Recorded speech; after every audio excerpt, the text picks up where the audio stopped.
ఇన్ని రోజులు నిన్ను దూరంగా పెట్టి తప్పు చేశామన్నయ్య అని చెప్పి కాళ్ళ మీద పడి వేడుకో.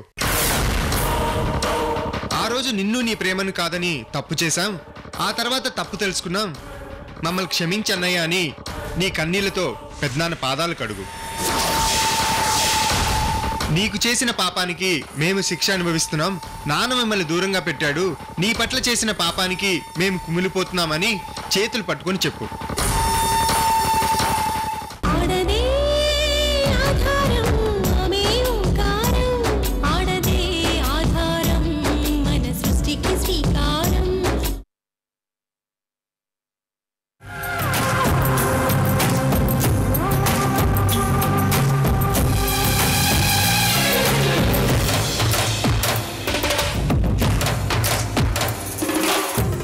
మీరు కాస్త బయటికి వెళ్ళండి. Okay sir.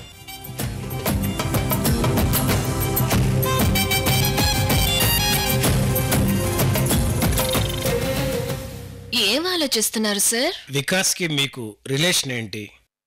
సిగరెట్ కి యాష్ట్రేకి ఉన్న రిలేషన్. మీ గురించి తెలుసుకోవచ్చా? What do you mean? మీరెవరు, మీరెక్కడి నుంచి వచ్చారు, మీ పేరెంట్స్, మీ బ్యాక్గ్రౌండ్ ఏమిటి, నాకు పూర్తి డీటెయిల్స్ కావాలి. లాయర్ గారు, మీరు నా గురించి తెలుసుకోవాలని టైం వేస్ట్ చేసుకోకండి. నేనెవరనేది వదిలేయండి. వికాస్ని నిర్దోషిగా బయటికి తెస్తానని చెప్పండి. మీ ఫీజు ఎంత అడిగినా ఇస్తాను. ఎలా నమ్మను? నా మెడలో ఉన్న డైమండ్ లాకెట్ చూసారా?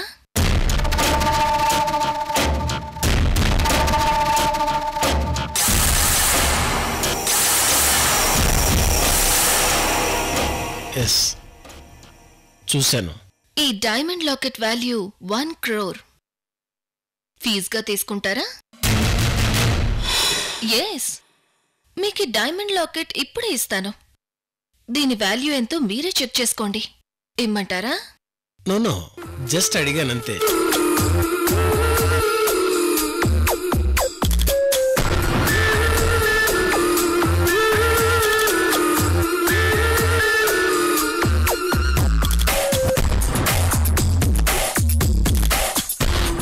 ఇండియాలో టాప్ 10 లాయర్స్లో జిఎస్ రావు ఒకరని తెలిసే వచ్చాను. బట్ మీరు గొప్ప లాయరే కాదు, గొప్ప మన్మథరాజని కూడా తెలుస్తోంది. వాట్? ఈ కేసు టేకప్ చేయాలో వద్దని ఆలోచించడానికి నాకు కొంచెం టైం ఇవ్వాలి.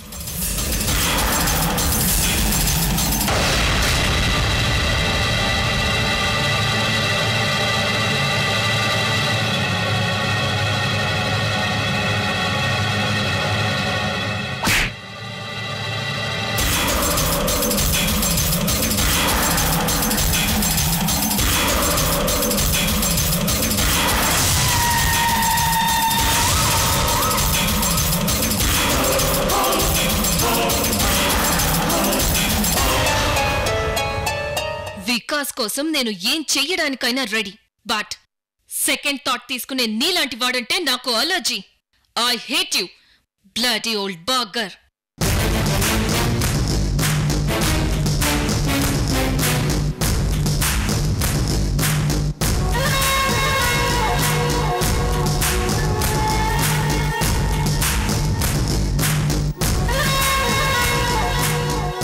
అసలు ఎవరి అమ్మాయి? చాలా డిఫరెంట్గా ఉంది. దీని సంగతి చూడాలి. ముకుందం సార్, ఈ అమ్మాయి ఎవరో 24 గంటల్లో నాకు ఇన్ఫర్మేషన్ కావాలి. అలాగే సార్.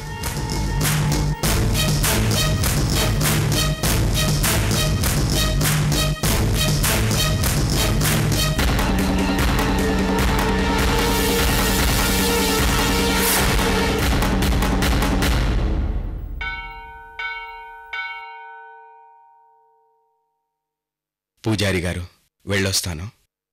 మళ్ళీ రానంటున్నావు కదా బైరాగి. హిమాలయాలకు వెళ్తే తిరిగి రావటం కష్టం కదా. ఆ శంకరుడు పిలిచాడు, వెళ్తున్నాను. ఎప్పటికైనా మనందరి గమ్యం ఆ శివైక్యం. నిజమే కాని వెళ్లే ముందు ఒక మాట అడగనా బైరాగి? అడగండి పూజారి గారు. నీకు భార్యా పిల్లలు వెనకా ముందు ఎవరూ లేరా?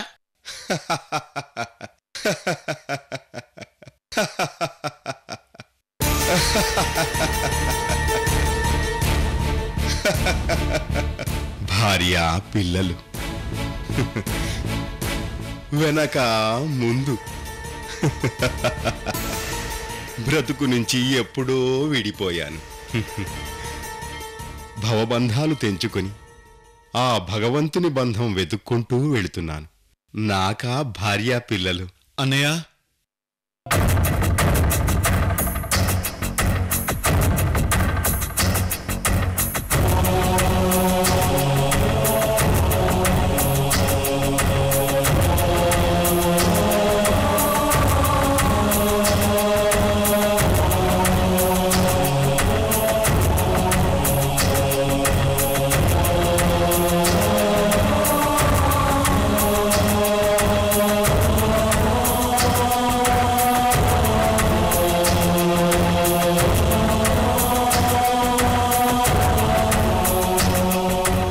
అన్నయ్య, బావగారు,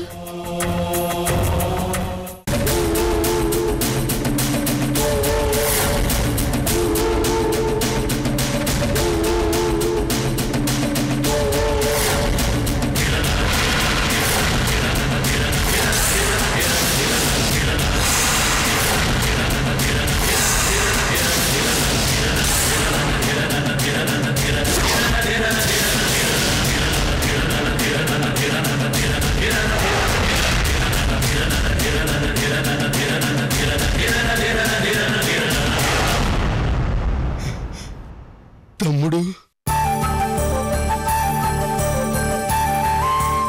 అన్నయ్య,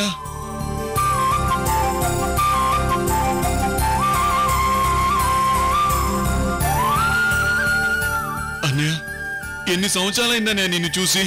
ఏమైపోయావు అన్నయ్య? ఎక్కడికి వెళ్ళిపోయావు? తమ్ముడు, మరదలు, వదిన, నాన్న, పిల్లలు ఎవరూ గుర్తుకు రానంతగా ఎక్కడికి వెళ్ళిపోయావు అన్నయ్య? తమ్ముడు,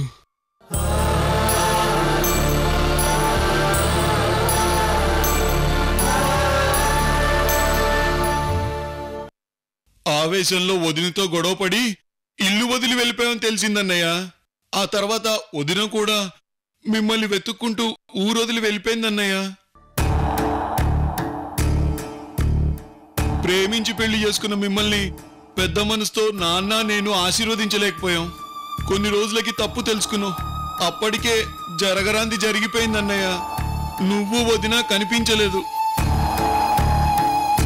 మీకోసం వెతికి వెతికి అలసిపోయాం. తప్పు చేశామని కుమిలిపోయాం అన్నయ్య. ఆ తర్వాత నాకు పెళ్ళయింది, పిల్లలు కలిగారు. కానీ నీ జ్ఞాపకాలు మాత్రం గుండె నిండా సజీవంగా ఉన్నాయన్నయ్య. గుర్తొచ్చినప్పుడల్లా గుండె నిండా బాధ బాధ అన్నయ్య. మీరొస్తారని, మీ బిడ్డని మీకు అప్పగించాలని పాపం వదిన ఎండమావిలా ఎదురు చూసి చూసి అలసిపోయింది. అలాగే 10 ఏళ్ల వయసులో మీ కొడుకు కూడా మీలాగే వదిలేసి ఇల్లు వదిలి పారిపోయాడన్నయ్య. శంకరా,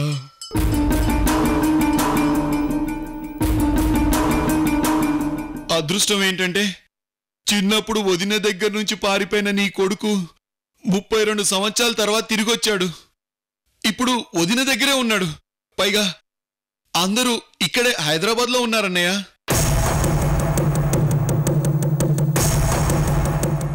నువ్వు తిరిగొచ్చావని తెలిస్తే ఎంత ఆనందపడుతుందో మాటల్లో చెప్పలేను.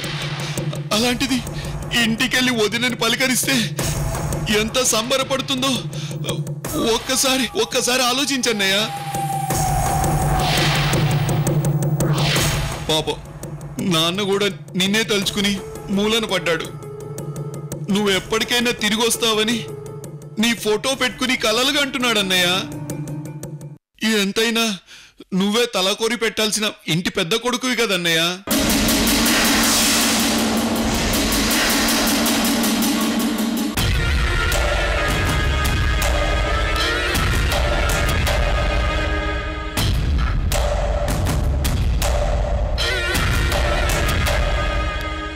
ఏమైందన్నయ్య? నిన్నిలా చూస్తున్నందుకు నాకు చాలా ఆనందంగా ఉంది తమ్ముడు. నా జీవితం లయ తప్పింది.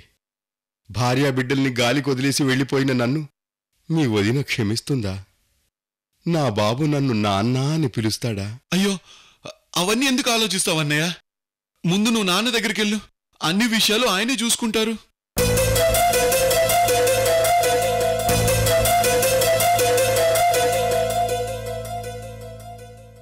ఆయన నేను తప్పు చేసి నిన్ను వదిని విడిపోయేలా చేశాం. నీ కుటుంబం అష్ట కష్టాలు పడ్డానికి కారణమయ్యాం. ఆ రోజు చేసిన తప్పుకి మాకు సరైన శిక్ష పడిందన్నయ్య. తమ్ముడు, అవునన్నయ్య, నాన్న నన్ను నా కుటుంబాన్ని బయటికి పంపించేశాడు. మాతో మాటలు లేవు, విడిగా ఉంటున్నాం.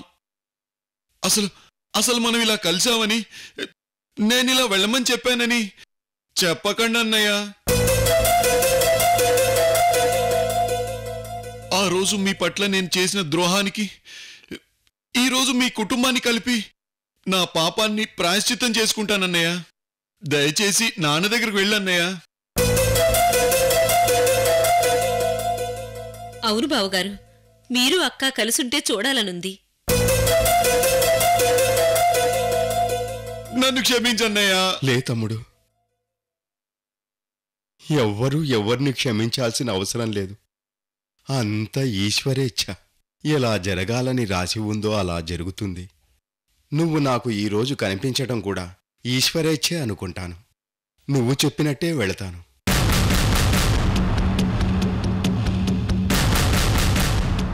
నాన్నని కలుస్తాను. భార్యాబిడ్డల్ని పలకరిస్తాను. అంతా ఈశ్వరేచ్ఛ.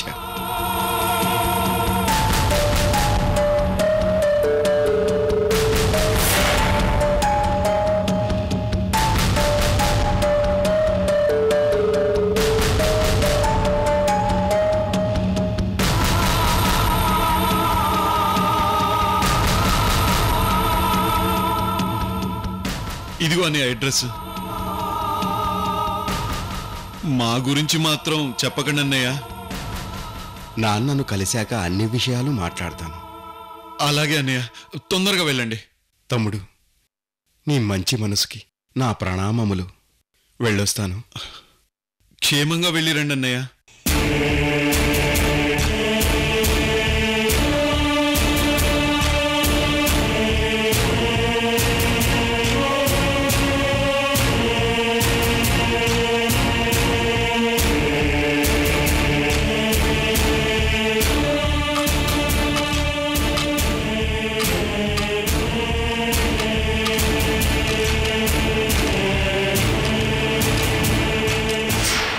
ఏమండి, సన్యాసిని సంసారిని చేశారు. మీరు బాగా నటించారండి.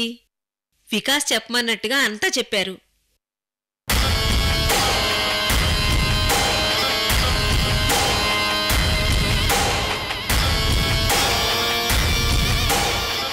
అసలు వాడు ఎందుకిలా చెప్పమన్నాడో మాత్రం అర్థం కాలేదండి.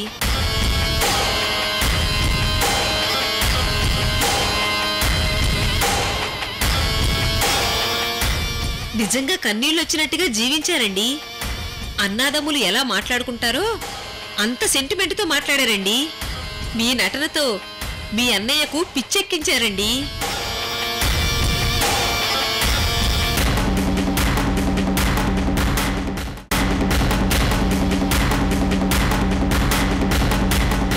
ఏమండి, ఏమండి, ఏమండి, ఏమైందండి?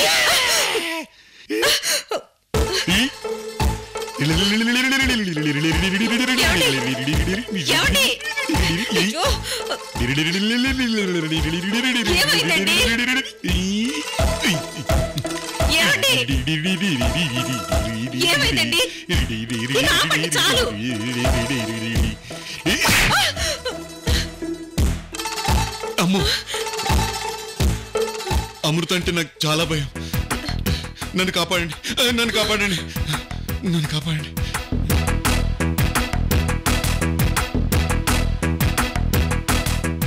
ఏమండి, ఏమైందండి? ఈ పిచ్చి చేష్టలు ఏంటండి?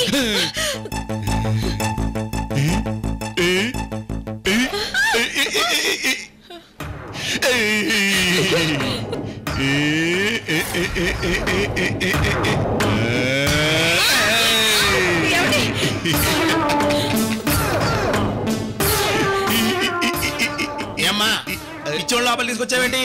వచ్చి వెళ్లే భక్తులకు అసౌకర్యం కాదా? బయటికి తీసుకువెళ్ళు. రండి వెళ్ళిపోదాము. నాకు వచ్చి నడవడం.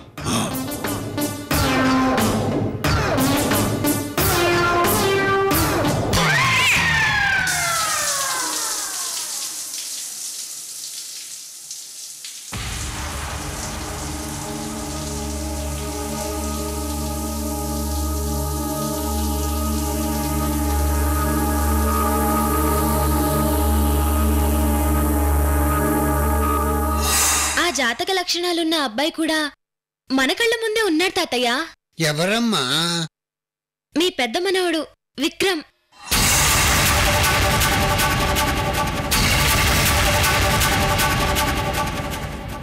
అమ్మకేం కాదు.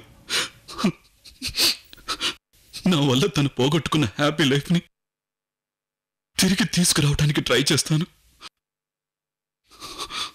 తను ఏం చెప్తే అది చేస్తాను.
ఎవరో సాధు భిక్షకొచ్చినట్టున్నాడే.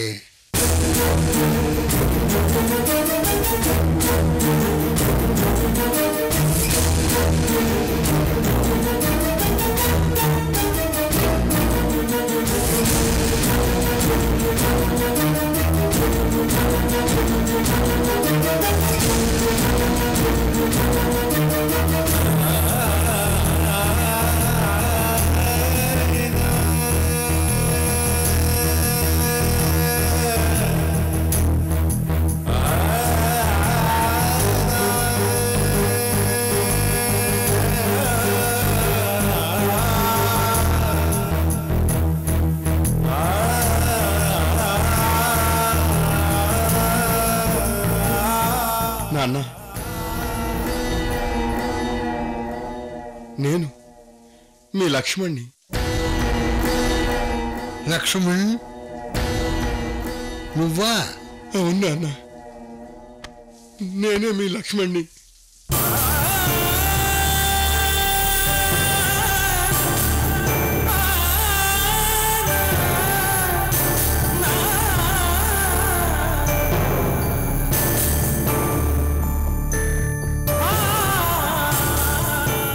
లక్ష్మణ్, ఏమిట్రా నేను చూస్తున్నది?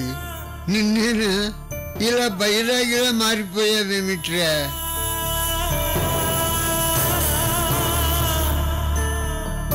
ఇన్ని సంవత్సరాలు ఎక్కడికి వెళ్ళావు? ఏం చేశావు? ఎలా వచ్చావు ఇప్పుడు? నాన్న,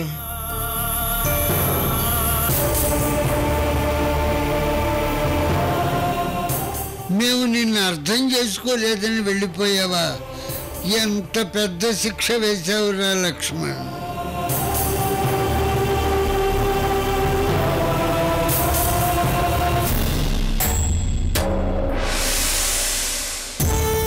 చిన్న పెద్ద ఎవరైనా సరే ఆవేశంలో తీసుకునే నిర్ణయం ఏదైనా కరెక్ట్ కాదని తెలిసింది. తెలిసేలోపే జీవితం తారుమారైంది. నాన్న, నీ తప్పేం లేదు. ఆ రోజు మీరు తిట్టి నన్ను గెంటేసిన మళ్ళీ మీ ముందుకు వచ్చుంటే అప్పటికి మీ కోపం తగ్గిపోయి ఉండేదేమో, నన్ను నా భార్యను దగ్గరికి తీసేవాళ్ళేమో. నేనే తప్పు చేశాను నాన్న.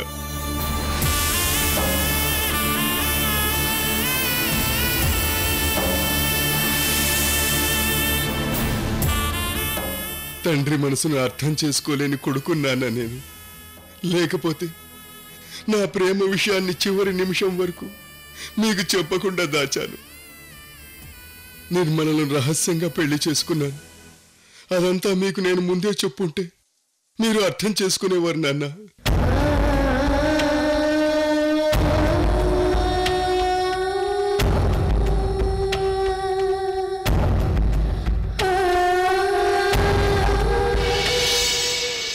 మీ ఆంటీ స్పృహలోకి వచ్చిందా అమ్మా?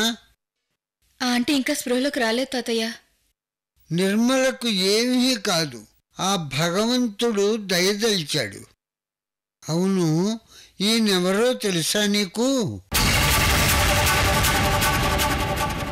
32 సంవత్సరాల క్రితం నిర్మలను వదిలేసి ఇంటి నుంచి వెళ్ళిపోయిన నా పెద్ద కొడుకు లక్ష్మణరావు.